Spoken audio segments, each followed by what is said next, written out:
किसी भी गैर मुस्लिम के लिए मग़फ़िरत की दुआ करना और ताज़ियत की महफ़िल मुनक़्क़िद करना, ये दोनों तरीक़े शरीयत इस्लामिया की रोशनी में नाजायज़ और हराम हैं। कि हम अगर किसी की माँ के देहांत पर या किसी की वालिदा के इंतकाल पर क्या थोड़ा-सा गम का इज़हार करना भी एक गुनाह है क्या?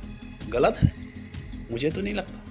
ये किसी की माँ की शोक सभा थी और माँ वो मैंने जैसे कि उस दिन कहा था, माँ किसी की भी हो, माँ होती है और माँ की कोई उम्र भी नहीं होती। किसी भी उम्र की हो, जब भी माँ जाती है, उसका बाप जाता है किसी का, तो दुःख मैं समझता हूँ हर आदमी को होता ही है।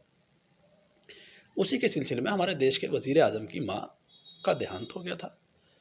हम लोगों ने उसमें दुःख व्यक्त किया था। खामोशी का खामोश रहकर 2 मिनट के लिए गम का इज़हार किया, मौन किया, तो मुझे नहीं लगता इसमें कोई ऐसी गलत बात थी। अब हो सकता है मौलाना के सुनने में, समझने में कोई गलती हुई हो, या वो मौलाना है, उन्होंने अपने हिसाब से पता नहीं क्यों ये चीज़ कही या उनको किसी ने कहा। मुझे नहीं लगता इसमें कोई गलत बात थी। जहाँ तक सवाल इस चीज़ का है कि हम अगर किसी की माँ के देहांत पर या किसी की वालिदा के इंतकाल पर क्या थोड़ा-सा गम का इज़हार करना भी एक गुनाह है क्या? गलत है? मुझे तो नहीं लगता। और जहाँ तक शरीयत का हिसाब है, हर चीज़ को शरीयत से आप नहीं जोड़ सकते। ये इस तरह की बातें हिंदू मुस्लिम भाईचारे में फूट डालती हैं और हम नहीं चाहते कि हमारे देश में इस तरह की कोई बातें कोई भी हज़रात करें। कोई मौलाना हो, अदर मौलाना हो, स्कॉलर हों, प्रोफ़ेसर हों, मैं किसी भी कीमत ये चीज़ बर्दाश्त नहीं कर पाऊँगा कि कोई भी आदमी देश में फूट डालने जैसी कोई बातें करे। तो ये इस तरह का विवाद क्यों खड़ा किया जा रहा है? इस तरह ऐसा एक एक मतलब प्रधानमंत्री की माँ के देहांत के बाद और ये इस तरह कर देना, ये विवाद बरेली से खड़ा हुआ है। ये क्यों विवाद खड़ा किया जा रहा है? आदत होती है कुछ लोगों की आदत है, उन्हें कुछ ना कुछ तो चाहिए बोलने के लिए। और मग़फ़िरत जैसे अल्फ़ाज़ यहाँ पर थे नहीं। उन्होंने कहा किसी वो औरत मोमिना नहीं है, मैंने सुना उसको। मोमिना किसी के लिए हमदर्दी करना या किसी के लिए अच्छे की दुआ कह देना, कोई मोमिन या कोई बंदा किसी का कहीं रोड पर एक्सीडेंट हो जाए और उसको चोट अगर लग गई, तो हम इतनी देर में उसका रीज़न तो पूछते नहीं हैं। हम तो ये कहते हैं या अल्लाह तू इसे शिफ़ा दे दे या इसे अच्छा कर दे, ठीक कर दे। तो किसी की माँ अगर दुनिया से चली गई और माँ है, हमने अगर ये कहा उनके लिए थोड़ी देर गम का इज़हार कर लिया, तो इसमें कोई ऐसी बात नहीं थी दखल अंदाज़ी जैसी। अब उन्होंने की होगी उनके अपने समझ के हिसाब से, जो उन्होंने समझा होगा या जो लोगों ने उनसे पूछा होगा। हालाँकि मेरी तो उनसे कोई मुलाकात है नहीं।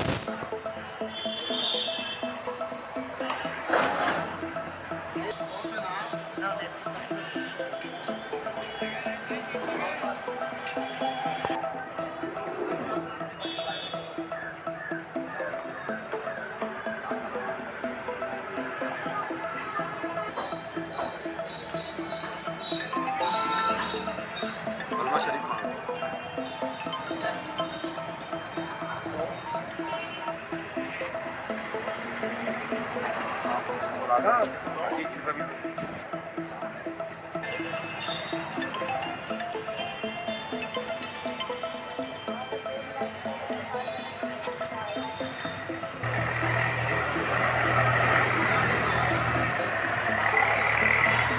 कुरान और हदीस में मग़फ़िरत के लिए, मग़फ़िरत का माना है बख्शना, यानी रूह को बख्शना और तौबा और इस्तिग़फ़ार करना।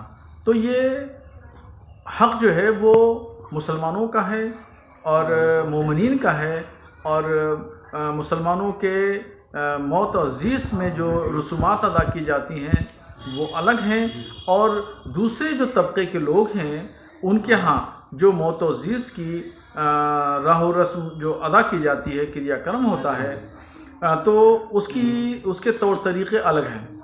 हर तबके में अलग अलग तरीक़े से मैयत की रसूमात अदा की जाती हैं, और इसी तरीक़े से इस्लाम ने जो अपने अनुयायी हैं, मानने वाले हैं, मुसलमान हैं, उनके जो तौर तरीक़े वज़ा किए हैं वो एक बिल्कुल मुख्तलिफ हैं। तो इन दोनों रसूमात के तरीक़ों को एक साथ जोड़ के नहीं देखा जा सकता, और ऐसे ही किसी भी गैर मुस्लिम के लिए मग़फ़िरत की दुआ करना और ताज़ियत की महफ़िल मुनक़्क़िद करना, ये दोनों तरीक़े शरीयत इस्लामिया की रोशनी में नाजायज़ और हराम हैं। ऐसा करने वालों को तौबा करना चाहिए।